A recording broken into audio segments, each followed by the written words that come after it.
পার্বতী পার্বতী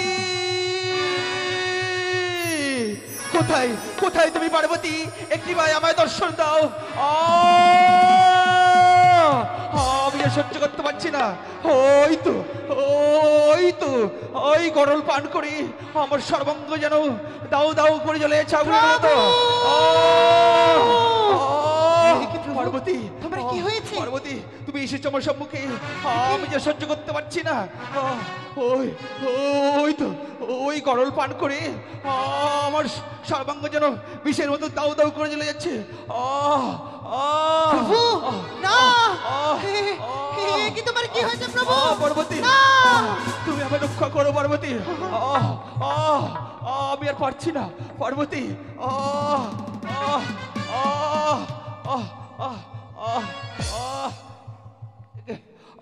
তোমার কি হয়েছে আমি তো কিছুই বুঝতে পারছি না পার্বতী ভাগনা নারো কি প্রভু না ভাগনা নারো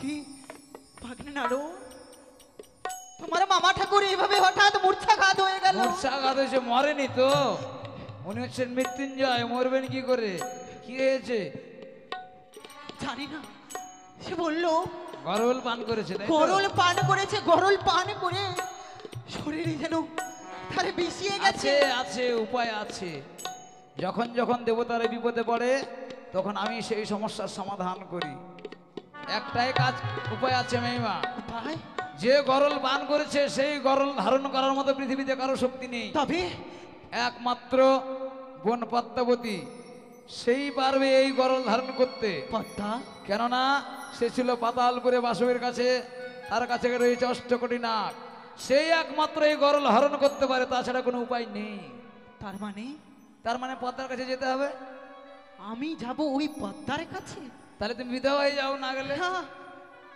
না না না স্বামীকে বাঁচানোর জন্য কারো কাছে যদি আমায় মাথা নত করতে হয় আমি মাথা নত করব মাথা নত করে আমার প্রভুকে আমি রক্ষা করব নারায়ণ নারায়ণ দেখেছেন মা আপনি যাই করেন আপনি যা যা করবেন আপনার পেছনে একজন চর আছে আপনি সেটা দেখতে পান না সেটা কে বলেন তো মনসাকান্ত শুনছেন মেলা দিন ধরে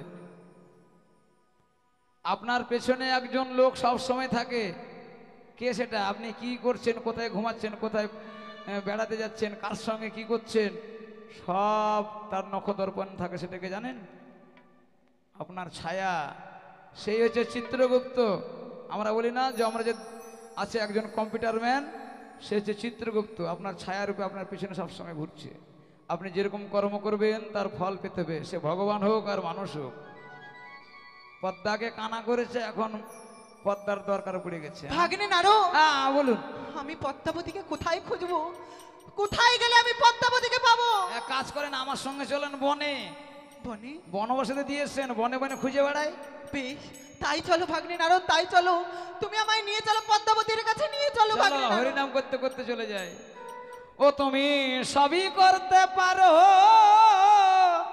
ন্যায্য বিচার করো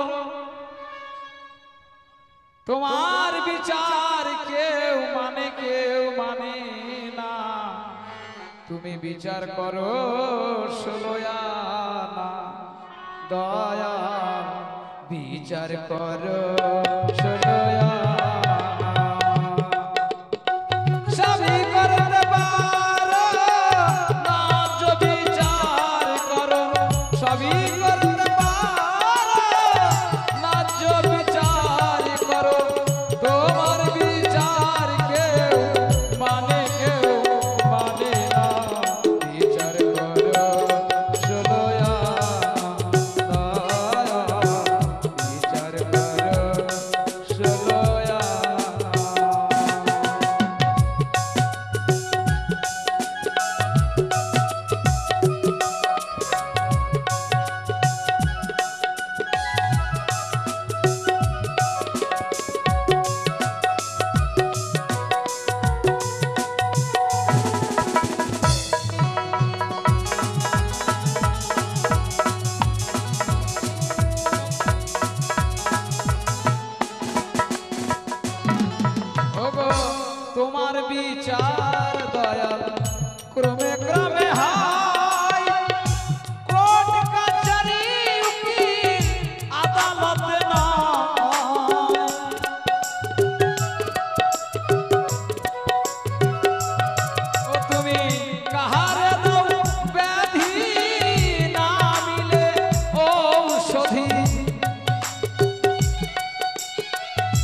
যে সিজুয়া পর্বত, এই পর্বতের মধ্যেই থাকে তোমার আরেক মেয়ে নিতুলা।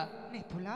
হ্যাঁ আমি তো তার কথা পূর্বে কোনোদিনই শুনিনি ভাগ্নে নারদ। শুনি মাইমা, কিন্তু আমি তো জানি এ হচ্ছে মামার মানস কন্যা। তবে হ্যাঁ মানুষ কন্যাকে দিয়ে আমি কি অজনী করব? সম্ভাবা মেয়ে, আপনি জানবেন কি করে? আপনি পেটে তো ধরেননি করে। নেতুলা, ও বোন নেতুলা, যাই নারদা। সিজুয়া থেকে বেরিয়ে আয়। কি হলো? আচ্ছা পদ্মাকে তোর সঙ্গে দিয়েছিলাম, পদ্মা কি আছে? হ্যাঁ, যা পদ্মাকে ডেকে নিয়ে আয়, খুব সমস্যা হয়ে গেছে। কি সমস্যা হয়েছে? মামা বিষ পান করে অচৈতন্য হয়ে গেছে, অজ্ঞান হয়ে ফিট হয়ে গেছে। তাই নাকি? হ্যাঁ বেশ বেশ, আমি এই মুহূর্তে পদ্মাবতীকে নিয়ে নাহলে আসছি। বাপ বলবি কাকে? তাকে ডেকে নিয়ে কোথায় আয়। বোনো? মাথা এসেছে তোকে নিতে।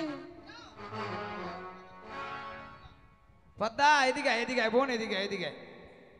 শোন, আজকে মামি, এদিকে আয়। বলো। আরে মামিমা তোকে নিতে এসেছে। না, আমি যাবো না। কথা দিদি, আমি শুনে যাবো আগে না। না না না না করছে। তোর বাম চক্ষু করেছিল অন্ধ, হ্যাঁ, আজকে তার প্রতিশোধ নিবি। আর তোকে তো যেতেই হবে, কেননা মামা গরল পান করে অচৈতন্য হয়েছে। এই বিষ একমাত্র তুই ছাড়া কেউ পৃথিবী ধারণ করতে পারবে না। তাই মামার জ্ঞান ফেরাতে তোকে যেতেই হবে, না হলে যদি পিতৃহারা হয়ে যাবে বাপ বলবি কাকে? কিন্তু মাতাকে আমি কি শাস্তি আজ দিতে পারি? চক্ষু অন্ধর প্রতিশোধের দিন। হুম, হ্যাঁ, আর যদি শিক্ষা দিয়ে দিবি মাইমাকে, তার জন্য তো তাকে ধরে নিয়ে এসেছে। তাই না? পদ্মা, সেদিন আমি তোমায় কন্যা বলে স্বীকৃতি দিইনি, কিন্তু আজ বড় বিপদে পড়ে তোমার সম্মুখে আমি হাজির হয়েছি। তুমি আমায় বিপদ থেকে উদ্ধার করো এ পদ্মা। কি করছো মা? কন্যার কাছে এমন করে কি হাতজোড় করে না মা? আজ তুমি যদি আমায় বিপদ থেকে উদ্ধার না করো, তবে যে আমি সারা জীবনের মতো কলঙ্কিনী হয়ে যাব। মা, এ কি বলছো তুমি মা? পদ্মা, সেই দিন তুমি আমাকে প্রণাম করতে দে, আজ দেবীতে প্রণাম করতে। অবশ্যই দেব, আয়ুষ্মতী হবে। দু কিন্তু তিনবার না, আমি ছেড়ে দেব না। সেই দিন বারবার মা মা বলে চিৎকার করেছিলাম, সেই দিন আমায় সেই বামচক্ষু অন্ধ করেছে। আজ আমি ছেড়ে দেব না। সেই প্রতিশোধের দিন আমারও এসেছে মা। পদ্মা, মা গো। তুমি আর বিলম্ব করো না পদ্মা, অতি শীঘ্রই চলো, নইলে নইলে তোমার পিতাজি প্রাণে মারা কিন্তু যাবে। মা, আমি কি করে যাব বলো? আমি যে পথ চলতে পারছি না, আমার যেন পথ চলতে অস্থির অস্থির বোধ হচ্ছে। পদ্মা, হ্যাঁ কি বলছো তুমি? হ্যাঁ মা। আমি থাকতে তোমার কিসের চিন্তা? হ্যাঁ, আমি তোমায় নিয়ে যাব আমার কাকলিতে করে। কাকুলিতে করে? বেশি তাই যদি হয় থাকে মা, এসো এসো। এসো, আমার কাকলিতে এসো পদ্মা।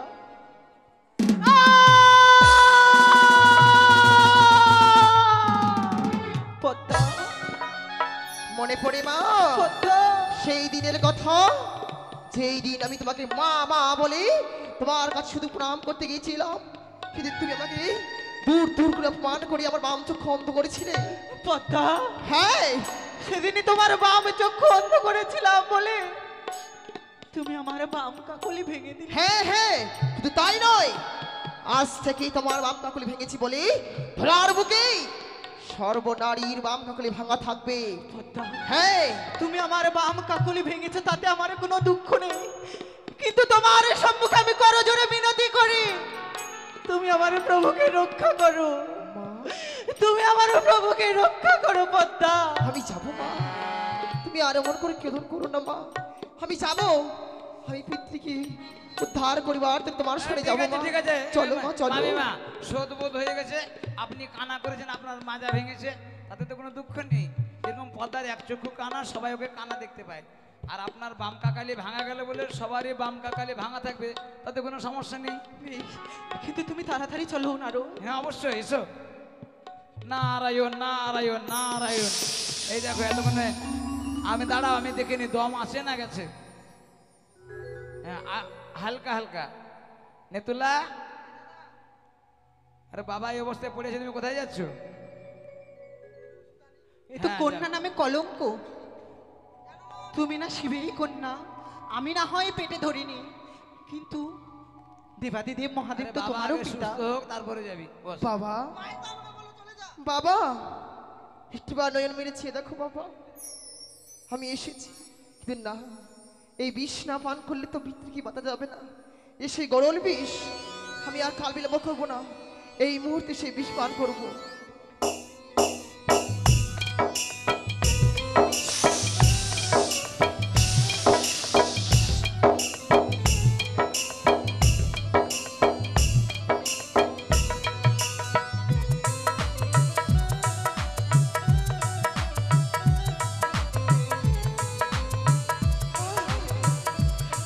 আমি যে সব বিষ পান করতে পেলাম না, তার যে এখনো সেই কণ্ঠে বিষ রয়ে গেল, এক বিন্দু বিষ। আমি এই বিষকে পান করতে গেলে আমি যে পদ্মা প্রাণে মারা যাবো। দাঁড়া পদ্মা, ওই বিষ আর তুই নিঃশেষ করতে পারবি না। না ওই বিষ মামা কণ্ঠে ধারণ করে রাখবে, মামার নতুন নাম হবে নীলকণ্ঠ। প্রভু, তুমি চৈতন্য এসে প্রভু, অচৈতন্য হয়ে আর থেকো না, তুমি চৈতন্য এসে প্রভু। মামা, উঠেন তোমার মামা, জন্য যে উঠেন, বড়ই উঠেন। দুশ্চিন্তা হচ্ছে। আরে ধরে ওঠাও। পার্বতী কোথায়? কোথায় কোথায় তুমি পার্বতী? পার্বতী কোথায়? এইদিকে প্রভু। পার্বতী, আমরা এত কষ্ট করে ভালো করলাম, আমাদের নাম নেই, খালি পার্বতী পার্বতী। ভাগ্নে ঠাকুর, আমার জন্য আপনি চৈতন্য পেলেন, নালে অজ্ঞান হয়ে পড়েই থাকতেন। বাহ, প্রণাম হই ভূতা। মা পদ্মা, হ্যাঁ মামা দেখুন, আপনার দুই মেয়েকে নিয়ে এসেছি আপনাকে বাঁচাবার ভাগ্নে জন্য। তুলা, ইহানোর সময় ওগো প্রভু, মামা নেতুলার আর সময় নেই, কেননা সব দেবতার কাপড় ওর কাছে আছে, সে কাপড় ধুতে যাবে। যা যা যা যা, যা। প্রভু তুমি গরল পান করে অচৈতন্য হয়ে পড়েছিলে, আমি পদ্মাবতীকে নিয়ে এসেছি, সে তোমার বিষ হরণ কিন্তু করেছে প্রভু। মামিমা, পিতা মাতার কর্তব্য হচ্ছে সন্তান সন্ততির খেয়াল রাখা। পদ্মা কত বড় হয়ে গেছে, এখন তা সে বিবাহ উপযুক্ত, সত্যই তার বলেছো বিবাহের প্রয়োজন। ভাগ্নে ঠাকুর, তুমি সত্যই বলেছো। তুমি মা পদ্মা, বলো পিতা। আজ যখন তুমি আমার বিষকে হরণ করেছো, হ্যাঁ তাই আজ আমি তোমাকে নতুন নাম দিলাম। নতুন নাম? হ্যাঁ মা, এমন কি নাম? আজ থেকে ধরার রোগে সবাই তোকে নাম বলে ডাকবে বিশ্বহরি। এ কি বলছো পিতা? হ্যাঁ মা পদ্মা, আমি খুশি হলাম পিতা, সেই নাম পেয়ে খুশি হলাম। আমার ওটা নতুন নাম রেখে দেন, আমি আপনাকে বাঁচালাম। তোমার আবার কি নতুন নাম আমার রাখবো? নাম খুঁজে পাবেন না, জটাধারী নারদ। মামা, তাহলে আপনার মেয়ের বিয়েটা দিন, কতদিন সত্যই ধরে থাকবে? সত্যই বলেছো ভাগ্নে ঠাকুর, তবে সুপাত্র কোথায় পাবো? আমি কি জন্য আছি বলুন, কাকে দরকার? কাকে দরকার? আমার মেয়ের জন্য পাত্র দরকার। পাত্র হলে তো হবে না, এনতেন পাত্র দিতে দেবেন, উপযুক্ত পাত্র চাই। সত্যই বলেছো ভাগ্নে ঠাকুর, আমার মনে পড়েছে একদিন জলস্কার মণি প্রতিজ্ঞা করেছিল, যেদিন আমার কন্যা হবে তবে বিবাহ করবে। যাও, এই মুহূর্তে জলস্কার উনিকে নিয়ে এসো। তাহলে পদ্মা, তুই এক কাজ কর, তুই বিউটি পার্লারে চলে যা। মামা, বলো তাহলে ভাগ্নে আমি ঠাকুর। চললাম এখন পাত্র খুঁজতে, হ্যাঁ?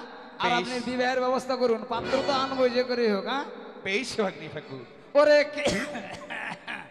কে জানিল রে, কোথায় ছিল রে মধুমাখা হরি